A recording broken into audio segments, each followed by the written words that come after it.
Hookah, also known as Shisha, involves adults smoking a flavored tobacco from a water pipe in which they pass a hose and take a puff among family or friends. It centers around conversations and promotes a more connectedness among those participating. Hookah is deeply rooted in a cultural tradition that has been present throughout generations among Indian, Persian, Turkish, Egyptian, and other Middle Eastern families. Its gesture is more than an entertaining social activity or means to relax. It's a way that families, relatives, friends, and business associates in these cultures provide hospitality and strengthen bonds with one another. The first hookah in the form we know today dates back to 16th century India, at a time when Indian glass manufacturing began as a result of the exporting of glass through the British East India Company. During this period, smoking tobacco also became popular amongst noblemen in high society. In an attempt to purify smoke through water in a glass base called Shisha, the hookah was invented. Hookah soon cemented itself as a way for noblemen to show their high social status. In the 17th century, hookah became part of the Persian culture, where strong dark leaf tobacco called ajami was used. For the first time, hookah became accessible to everyone. And not only that, an industry of hookah servants emerged. Even the Shah at the time had his own servants for hookah. So hookah migrated into Turkish culture, and during the 18th century it continued to blossom through means of more innovation.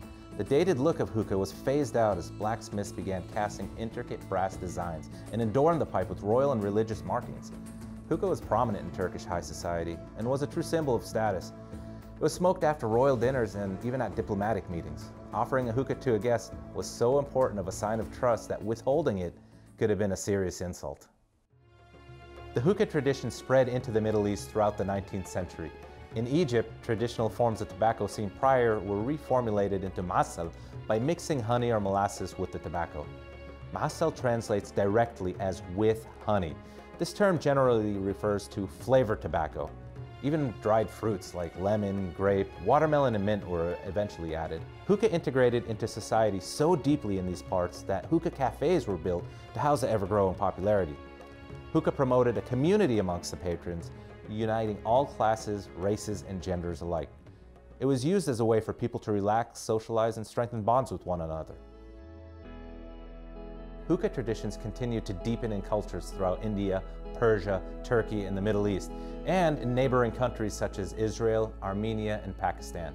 However, by the late 1900s, hookah has migrated to virtually every continent as immigrants of these countries brought this custom with them to share a piece of their culture with the New World.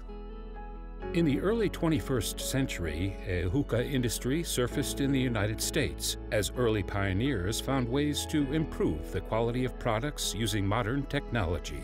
Innovations in flavors choices beyond the traditional were also crafted to address the demands of current-day taste preference and variety. Today, in the United States and around the world, hookah has hardly broke from tradition, as it is still revered as a way to show respect and provide good hospitality, as it was hundreds of years ago. Family members, close friends, and new acquaintances come together and deepen ties over a hookah in the same way it has been done for generations. Hookah is part of an extensive community that brings people together despite social class, religion, or political beliefs. While there have been advancements in hookah over the years, the practice remains deeply rooted in tradition, and for many people spanning numerous nationalities, hookah is a cultural expression.